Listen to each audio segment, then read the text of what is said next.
তবে কি বাংলাদেশে নতুন কোনো রাজনৈতিক ভূমিকম্পের অপেক্ষায় আছি আমরা? বিএনপির হেভিওয়েট নেতা থেকে শুরু করে সাবেক শিবির নেতা, শেরে বাংলার নাতনি থেকে ঢাকা বিশ্ববিদ্যালয়ের আলোচিত মুখ, সবাই কেন হঠাৎ এক ছাতার নিচে? রাজনীতি কি সত্যি বদলে যাচ্ছে, নাকি পর্দার আড়ালে অন্য কোনো অদৃশ্য শক্তি সব কিছুর সুতো টানছে? এনসিপি এখন আর কোনো সাধারণ দল নেই, এটি হয়ে উঠেছে বাংলাদেশের রাজনীতির সবচেয়ে বড় পাজল। এনসিপি কি তবে জামায়াতকে টেক্কা দিতে যাচ্ছে, নাকি বিএনপির ভোট ব্যাংক ধ্বংস করার জন্য এটি সেই মাস্টার প্ল্যান? আজকের ভিডিওতে আমরা উন্মোচন করব এনসিপির নৈপথ্যের সেই রহস্য। রাজনীতির অন্দরমহলে কান পাতলে এখন শুধু একটি দলের নামই শোনা যাচ্ছে, এনসিপি। নির্বাচনের আগে যে দলটির কথা কেউ সেভাবে ভাবেনি, আজ সেই দলটি আলোচনার কেন্দ্রবিন্দু। বিশেষ করে জামায়াত ইসলামের সাথে যখন সমঝোতা হলো, তখন দল ভাঙার হিড়িক পড়ল।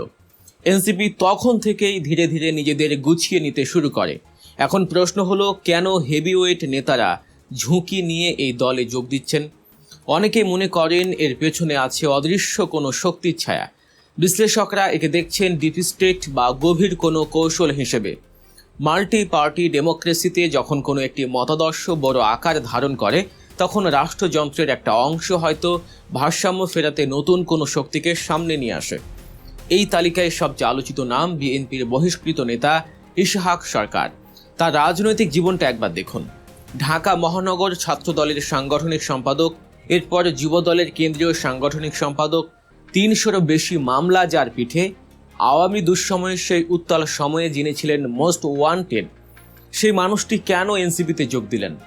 গত ৪ ফেব্রুয়ারি বিএনপি থেকে তাকে বহিষ্কার করা হয়, কারণ তিনি মনোনয়ন পাননি এবং স্বতন্ত্র নির্বাচন করেছিলেন। যে মানুষটি পুরো জীবন বিএনপির জন্য উৎসর্গ করেছেন, তিনি কেন কেবল ক্ষোভের বশে দল বদলেছেন? নাকি এনসিপির ভবিষ্যৎ সম্ভাবনা সম্পর্কে তিনি এমন কিছু জানেন যা আমরা সাধারণ মানুষ এখনও টের পাচ্ছি না? ইসহাক সরকারের পাশাপাশি এনসিপিতে যোগ দিয়েছেন শেরে বাংলার নাতনি ফারসামিন হক ইকবাল এবং কন্টেন্ট ক্রিয়েটর নুরুজ্জামান কাফি। শুধু তাই নয়, ঢাকা বিশ্ববিদ্যালয়ের সাবেক শিক্ষার্থী মহিউদ্দিন রনি, যিনি রেলের দুর্নীতির বিরুদ্ধে একক লড়াই করে সারা দেশে আলোড়ন সৃষ্টি করেছিলেন, তিনিও যোগ দিয়েছেন এই দলে। এই যে ভিন্ন ভিন্ন মেরুর মানুষ, যারা আলাদা আলাদা ক্ষেত্রে আলোচিত, তাদের এক ছাতার নিচে আসা কি কাকতালীয়, নাকি এর পেছনে কোনো গোয়েন্দা সংস্থার সুনিপুণ পরিকল্পনা কাজ করছে? অনেকেই বলছেন এগুলো সবই পরিকল্পিত। জামায়াতের ভোট ব্যাংক কাটার জন্য এনসিপিকে একটি বফার হিসেবে দাঁড় করানো হচ্ছে। বিএনপি থেকে আসা নেতাদের মাধ্যমে বিএনপির ভোট কমানো এবং একটি তৃতীয় শক্তি তৈরি করা, এই সবই হয়তো ওই মাস্টার প্ল্যানেরই অংশ। রাজনীতি খুবই আনস্টেবল একটি জিনিস, এখানে কখন কি হয় তা প্রেডিক্ট করা অসম্ভব। আমরা দেখেছি অতীতে কিভাবে অনেক প্রভাবশালী নেতা অন্য দলে যোগ দিয়ে শেষ পর্যন্ত রাজনীতি রাস্তা করেই নিক্ষিপ্ত হয়েছেন। তৈমুর আলম খন্দকারের কথা নিশ্চয়ই আপনাদের মনে আছে। তিনি যখন বিএনপি থেকে বেরিয়ে অন্য জোটে বা আওয়ামী লীগের ফাঁদে পা দিয়েছিলেন, তখন কি হয়েছিল? শেষ পর্যন্ত গণ অভ্যুত্থানে বিএনপি আবার ক্ষমতায় ফিরেছে, আর তাদের রাজনৈতিক ক্যারিয়ার হয়েছে ধ্বংস। এনসিপিতে যারা যোগ দিচ্ছেন তারা কি এটা ভেবে দেখছেন না? তবে এনসিপি কিছুটা আলাদা। তাদের একটা বড় সুবিধা হলো তারা পরিবারতন্ত্রে বিশ্বাস করে না। অন্যান্য বড় দলে যেমন রাজার ছেলে রাজা হয় বা বংশ পরম্পরায় নেতৃত্ব চলে আসে, এনসিপিতে আমরা তার উল্টোটা দেখছি। যোগ্যতাকে সেখানে গুরুত্ব দেওয়া হচ্ছে, যা নতুন প্রজন্মের নেতাদের আকর্ষণ করছে। এখন জামায়াতের কথায় আসা যাক। জামায়াত ইসলামীকে এখন খুবই সতর্ক থাকতে হবে। বিশ্লেষকরা মনে করছেন এনসিপি যদি জামায়াতের কোনো ক্ষতি করতে চায়, তবে তা হবে জামায়াতের জন্য সবচেয়ে বড় মাথা ব্যথার কারণ। এমনও দিন আসতে পারে যখন এনসিপি ও জামায়াতের জোটে ফাটল ধরবে। এনসিপি হয়তো এককভাবে রাষ্ট্র ক্ষমতার দিকে এগিয়ে যাবে, আবার এমনটাও হতে পারে যে ভবিষ্যতে বিএনপি এবং জামায়াতকে আমরা আবারও একই ফ্রেমের জোটে দেখতে পাব। রাজনীতির খেলাটা বড়ই গোলমেলে, কোনো কিছুই চিরস্থায়ী নয়, আবার কোনো কিছুই অসম্ভব নয়।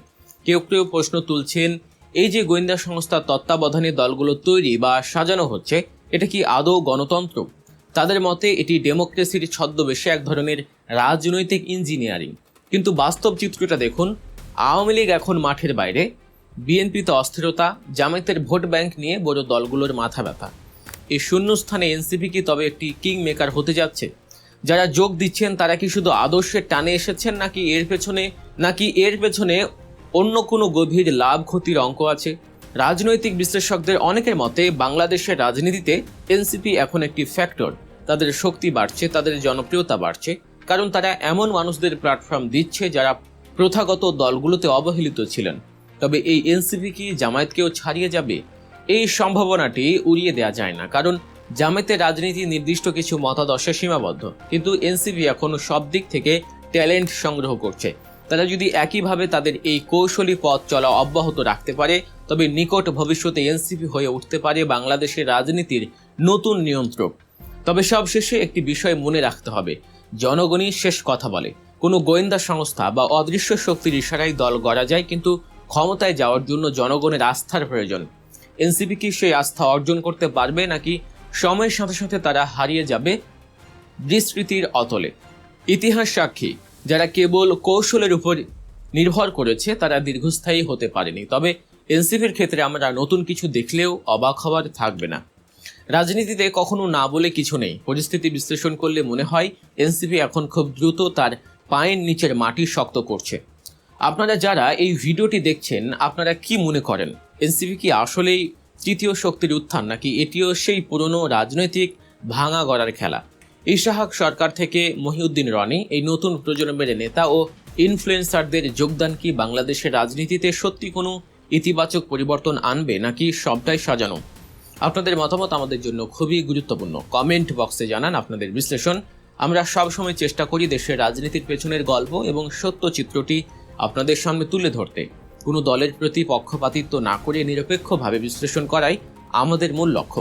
রাজনীতির এই জটিল সব সমীকরণ এবং ভবিষ্যতের পূর্বাভাস নিয়মিত পেতে আমাদের সাথেই থাকুন।